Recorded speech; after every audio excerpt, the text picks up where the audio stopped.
The Council Chamber.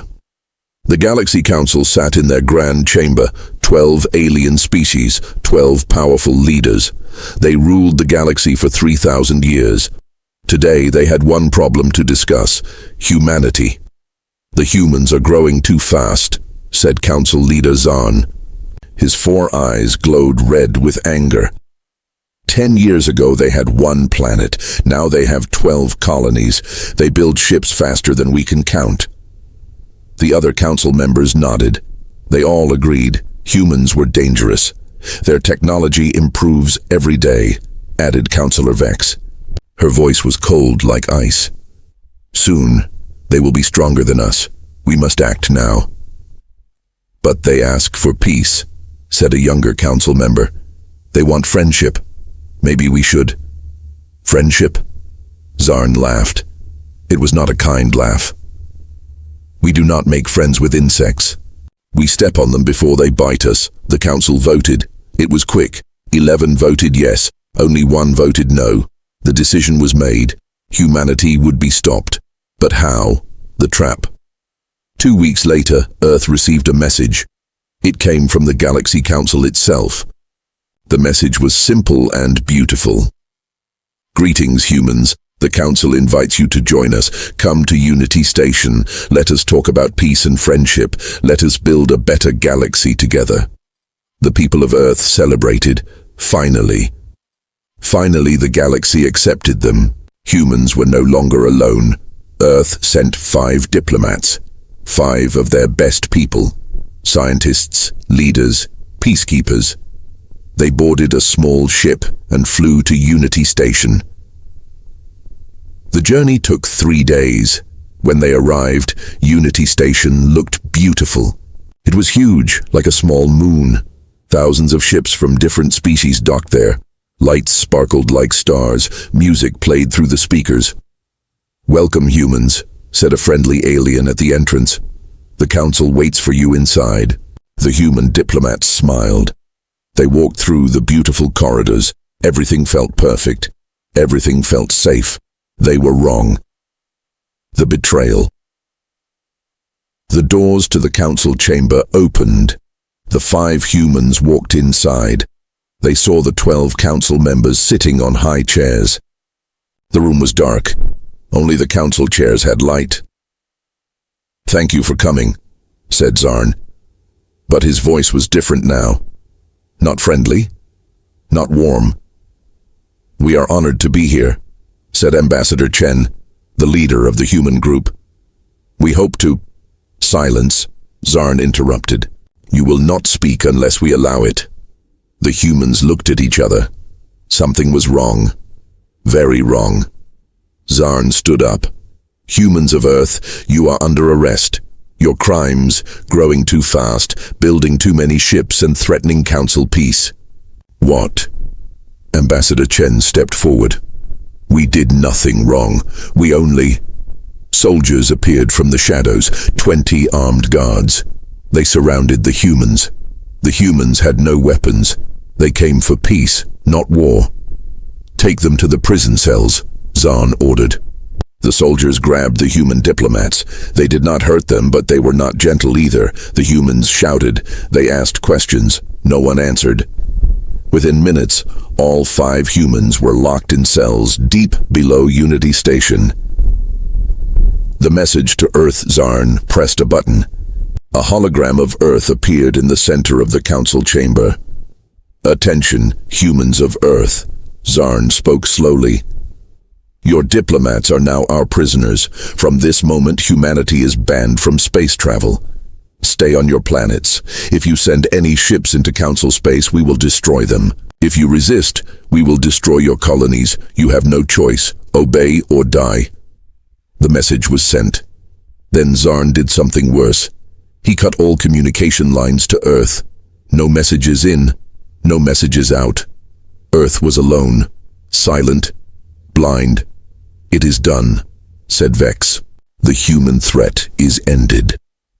The council members celebrated. They drank, they laughed, they believed they won. For 48 hours there was only silence from human space. No ships moved, no messages were sent. Nothing.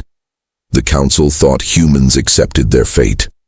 The council thought humans gave up. The council was very, very wrong. The disappearance. On the third day, something strange happened. A council patrol ship near human space sent an emergency signal. Then, nothing. Silence. Just a technical problem, said a council officer. But then another ship disappeared.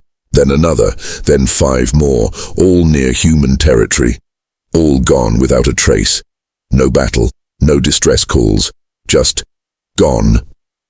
20 council ships vanished in 6 hours. Zahn's face turned pale. What is happening? Before anyone could answer, alarms screamed throughout Unity Station. Red lights flashed everywhere. "Sir!" a panicked officer shouted. "A human ship just appeared outside the station." "One ship?" Zahn laughed nervously. "Destroy it." "Sir, they're sending a message." The message appeared on every screen in the council chamber. Just 7 words. 7 words that changed everything. "You wanted our attention. You have it."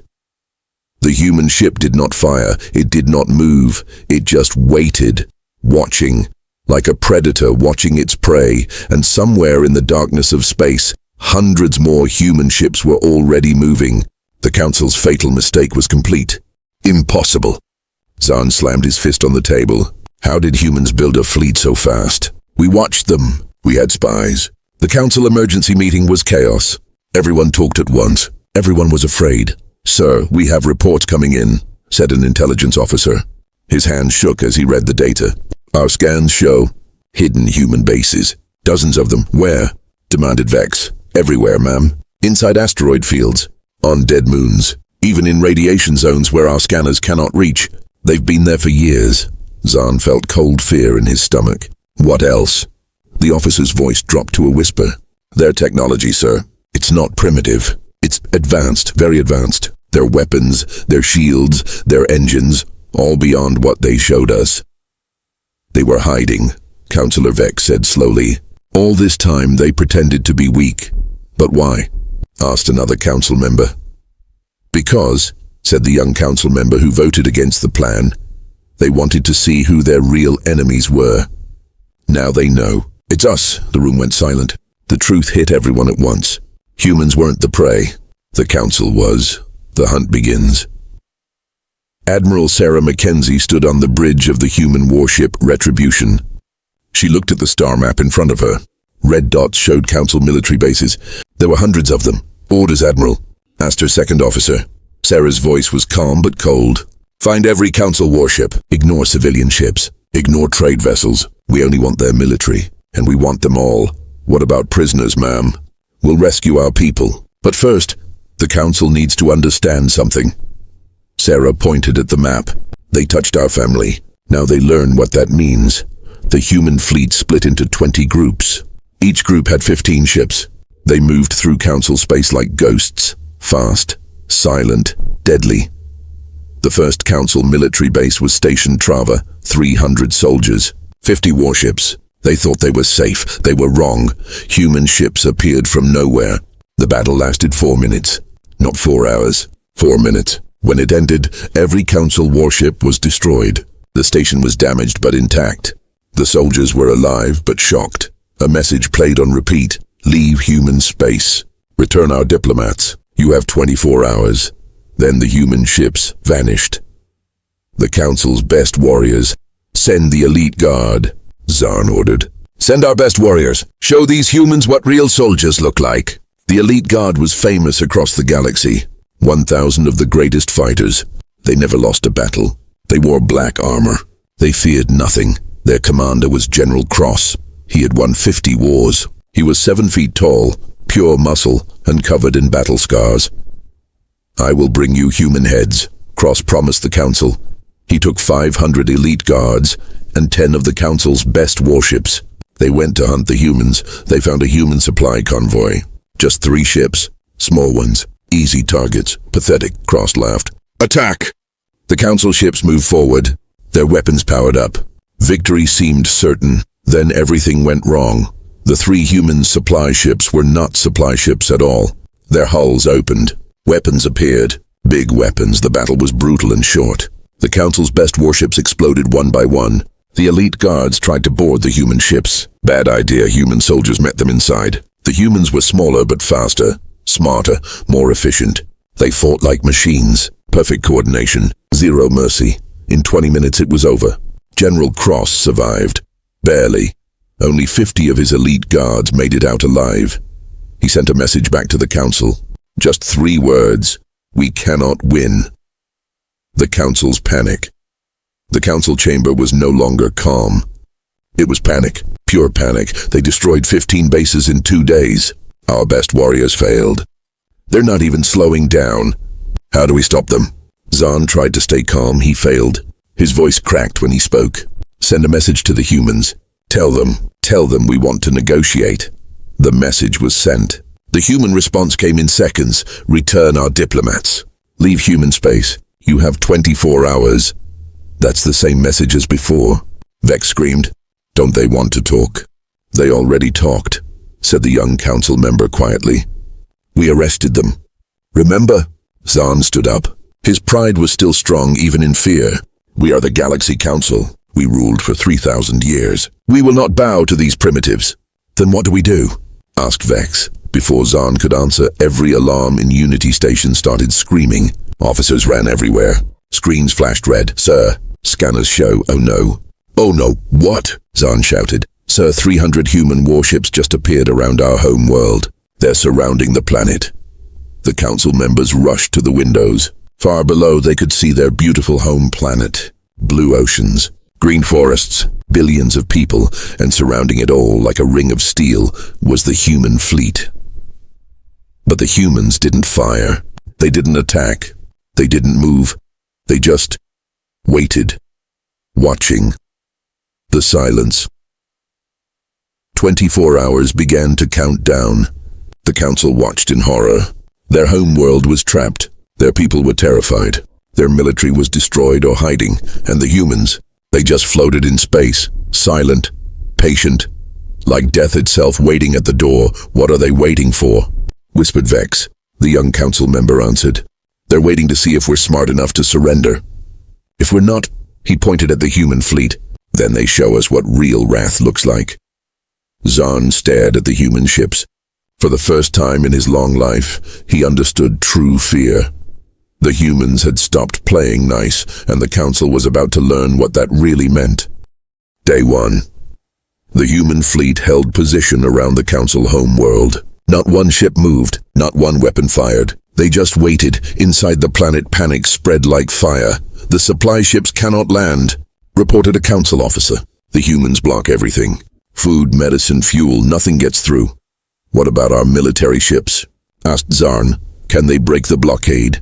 Sir, we have 8,000 warships in nearby systems. They're ready to attack? Zahn smiled for the first time in days. Good, send them all. Crush the humans. Admiral Sarah Mackenzie saw the council fleet coming on her scanners. 8,000 ships. Her fleet had only 300. Admiral, they outnumber us 25 to 1, said her officer. I know, Sarah said calmly. Let them come. The battle that wasn't the council fleet arrived like a storm. 8,000 ships, the largest fleet ever assembled. Their weapons glowed with power. Their commanders were confident. Fire everything. Ordered the council fleet commander. Wipe them out. 10,000 missiles launched. Energy beams lit up space like lightning. Explosives flew toward the human ships. The humans didn't run. They didn't panic. They just disappeared. Every human ship vanished in a blink. The council weapons hit nothing but empty space. Missiles exploded harmlessly. Energy beams struck asteroids. Where did they go? The council commander screamed. His answer came from behind. The human fleet reappeared, right in the middle of the council formation. Impossible, the commander shouted. Our scanners showed nothing. The humans didn't waste time talking. They fired. Human weapons were different. Smaller, faster, more precise. One shot, one kill. No wasted energy. No missed targets. Council ships exploded. Not all at once. One by one. Systematically, like a surgeon cutting away disease. The council commander tried to reorganize. Form defensive positions. Protect the flagship. But the humans were already gone again. They appeared on the other side.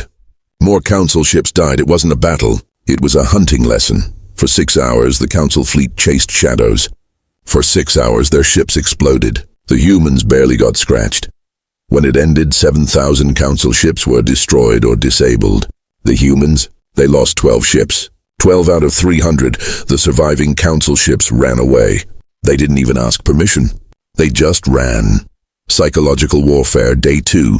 The blockade continued. No food entered the planet. No supplies, nothing. Then something strange happened. Every screen on the council homeworld turned on by itself.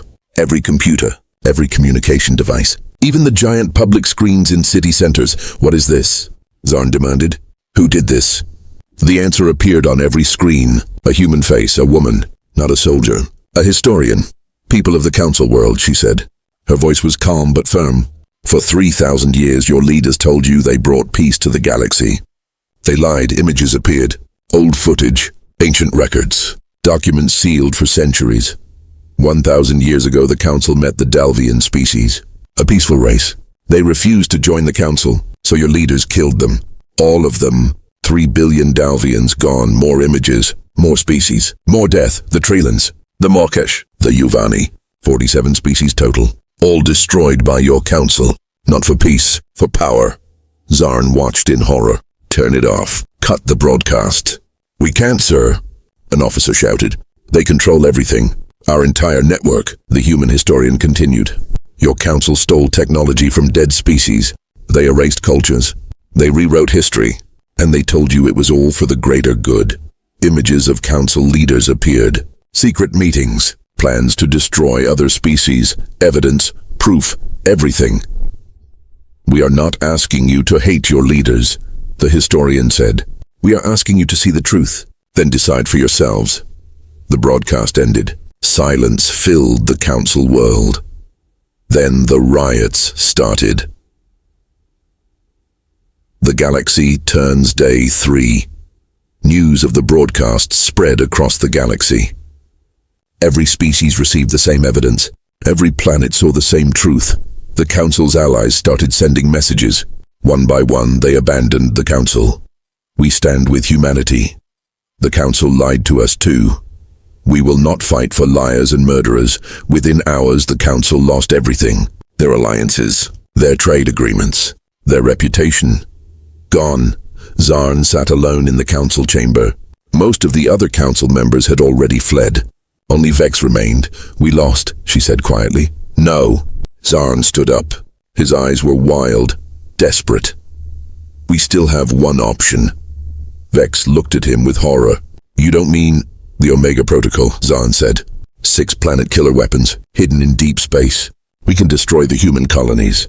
All of them. Even if it costs us everything. That's genocide. Vex shouted. That's exactly what the humans accused us of. I don't care. Zarn was screaming now. If we die, humanity dies with us. He activated the Omega Protocol. 6 massive weapons powered up in secret locations across the galaxy. Each one could destroy an entire planet.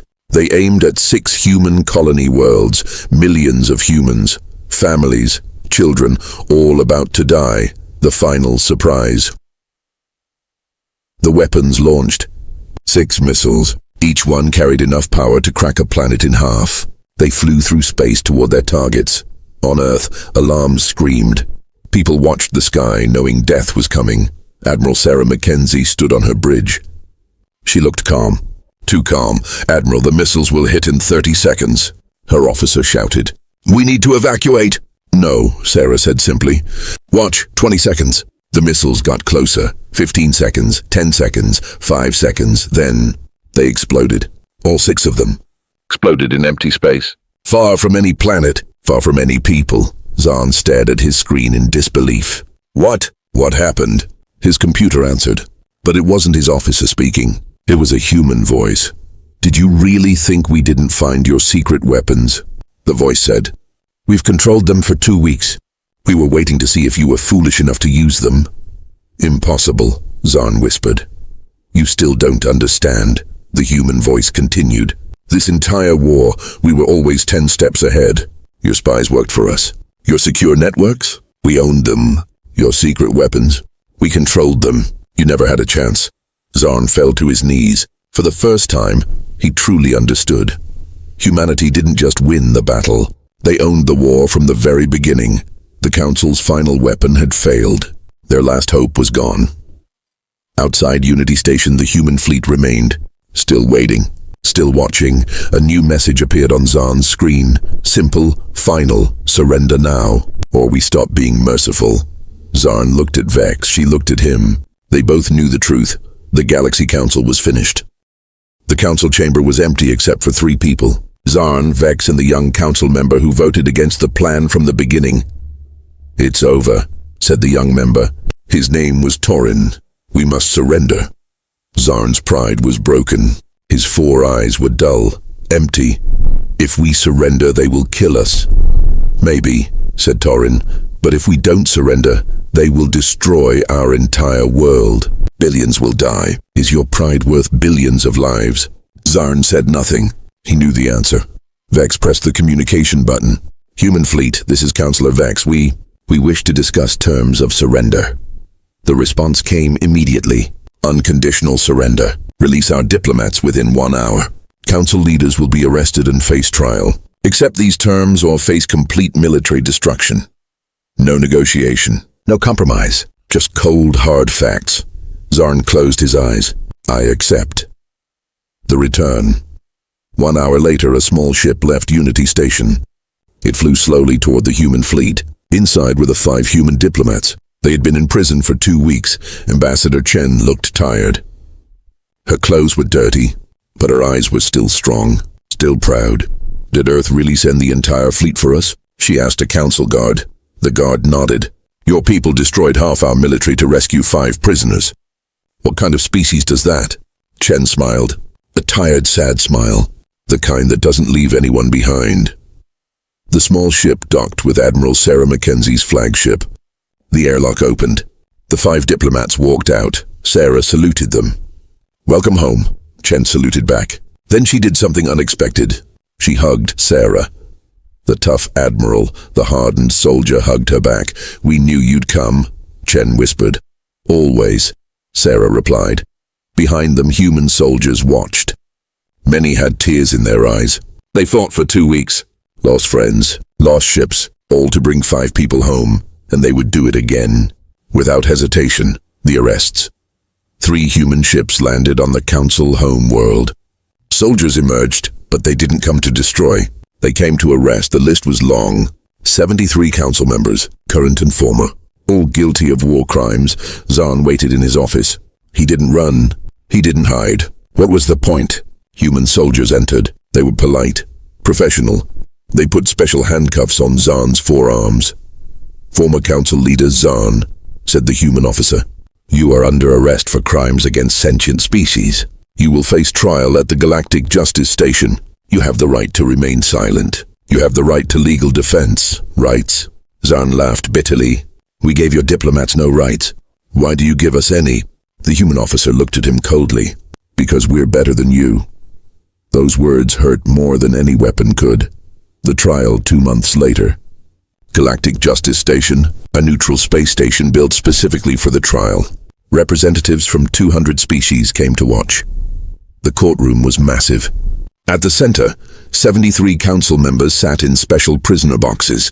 Around them, thousands of witnesses, lawyers, and observers filled the seats. The judge was neutral, a member of the Kyrian species. They had no connection to either humans or the council. "This trial will determine the guilt or innocence of the accused," Judge Kira said. Her voice echoed through the chamber. "All evidence will be examined. All witnesses will be heard. Justice will be served." The prosecution was led by a human lawyer named Marcus Webb. He was old, experienced, and absolutely relentless. "Your Honor," Marcus began, "we will prove that the Council committed systematic genocide against 47 species over 1,000 years. We will show evidence of murder, theft, cultural destruction, and crimes that have no name because they are so terrible." For 3 weeks, the trial continued. Every day brought new evidence, documents, videos, survivor testimony.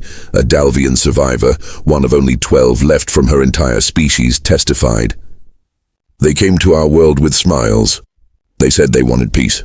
Then their ships blocked out our sun. 3 billion of my people died in darkness and cold. I was off planet. I survived. Everyone I loved, gone. The courtroom was silent. Some observers cried. The council's defense lawyers tried to argue. Our clients believed they were protecting the galaxy. They made hard choices for the greater good. Marcus stood up. The greater good? Let me show you the greater good. He displayed images. The Tralan homeworld, now a dead rock.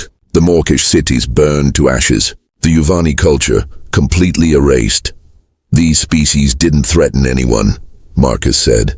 They just refused to obey, and for that the council killed them all. That's not the greater good. That's evil. The verdict: after 6 weeks, all evidence was presented. The jury, representatives from 50 neutral species, left to decide. They returned in 2 hours. The decision was unanimous. On all counts, Judge Kira announced, "We find the defendants guilty." The courtroom erupted. Some cheered, some cried, some just sat in shocked silence. Zahn showed no emotion. He already knew. He had known since the moment humanity surrounded his world. Sentencing will occur in 1 week, Judge Kira said. This court is adjourned. The sentence, 1 week later. The courtroom filled again. Everyone wanted to hear the punishment. The defendants are guilty of genocide, war crimes, and crimes against sentience itself, Judge Kira began. Under galactic law, the maximum sentence is death. Zahn closed his eyes. So this was how it ended. However, Judge Kira continued, the prosecution has requested a different sentence. Zahn's eyes opened. What? Marcus Webb stood up. Your Honor, humanity requests that the defendants receive life imprisonment instead of death. They will serve their sentences on a secure prison planet. They will live. They will remember what they did. And they will spend every day knowing they failed. Death is too easy for them, Marcus continued. Let them live with their shame. The judge nodded. So ordered. Life imprisonment for all defendants. Additionally, the council species will lose all special privileges in galactic society. They will be treated as equals, nothing more. It was done. The mighty council was now just another species. Their leaders would rot in prison forever. But humanity wasn't finished. The proposal. 3 days after sentencing, humanity called for a galaxy-wide assembly. Every species sent representatives. Everyone wanted to know what humans would do now. Would they take over? Would they become the new council? Would they rule the galaxy with an iron fist? Admiral Sarah Mackenzie stood at the podium. The entire galaxy watched. People of the galaxy, she began. For 3,000 years you lived under the council. They ruled with fear. They demanded obedience. They killed anyone who disagreed. The crowd was silent, tense. Humanity will not replace them, Sarah said firmly. Surprise rippled through the audience. We don't want to rule you, Sarah continued. We want something different. Something the galaxy has never tried before. We call it democracy. Democracy? Asked an alien representative. What is this word? Sarah smiled. It means the people choose their own leaders. Every species gets a voice. Every species votes. No one species rules over everyone else. We all decide together. Some species cheered. They loved the idea, freedom, choice, equality. But some species looked afraid, very afraid. An elder species representative stood up. And what if we vote for something humanity doesn't like? What if we choose leaders you don't approve of? Will you destroy us too? Sarah met his eyes. No, democracy means accepting choices we don't like. It means trusting people to decide their own future, even if they make mistakes. But what if someone becomes like the council again? Another asked. Then we stop them, Sarah said. Together, all of us. That's what democracy means. We protect each other. We hold each other accountable. No one species has all the power. The chamber erupted in discussion, arguments, debates. Some loved it. Some feared it. Some didn't understand it. But everyone agreed on one thing. The galaxy would never be the same again. 5 months after the trial, the galaxy was changing slowly, painfully, but changing. Human ships traveled to former council territory, but they didn't come with weapons. They came with supplies, food, medicine, construction equipment.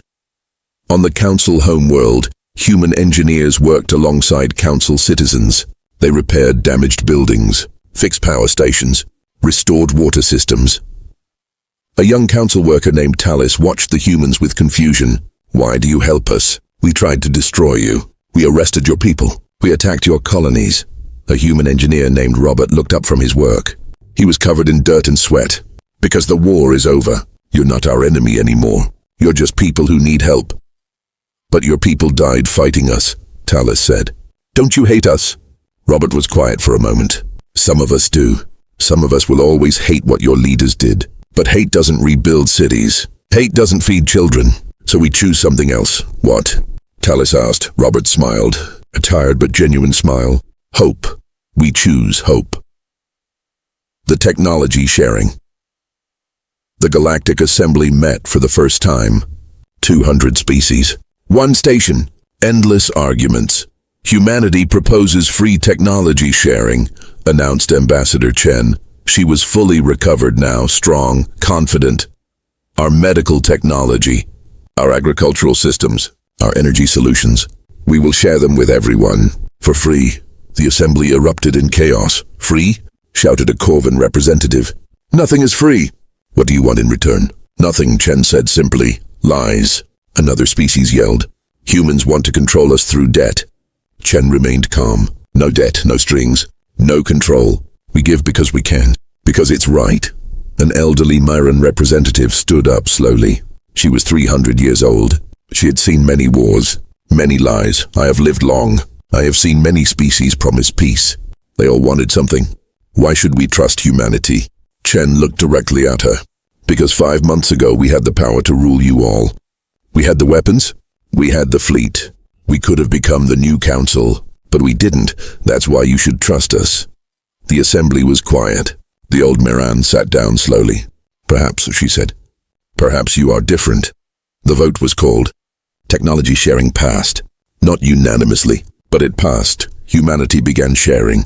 Medical cures for diseases that killed millions. Farming techniques that could feed entire planets. Clean energy that didn't pollute, all free. All available to everyone. Some species accepted gratefully. Some accepted suspiciously. But they all accepted. The conspiracy. But not everyone wanted peace. Deep in the outer rim, former council supporters met in secret. 12 species, all angry, all bitter. "Humanity humiliated us," growled a Zargon commander named Krell. "They destroyed our fleets. They imprisoned our leaders. They took our power. And now they pretend to be heroes," hissed a Vexen noble. "Sharing technology, building schools, making friends, disgusting. What can we do?" asked another. "Their military is too strong. We cannot fight them directly." Krell smiled, a cruel, cold smile. "We don't fight their military. We kill their leaders. Cut off the head, the body dies." They hired the best assassins in the galaxy. The Shadow Blades, 20 killers who never failed, never missed, never left witnesses. The target, Admiral Sarah Mackenzie and Ambassador Chen.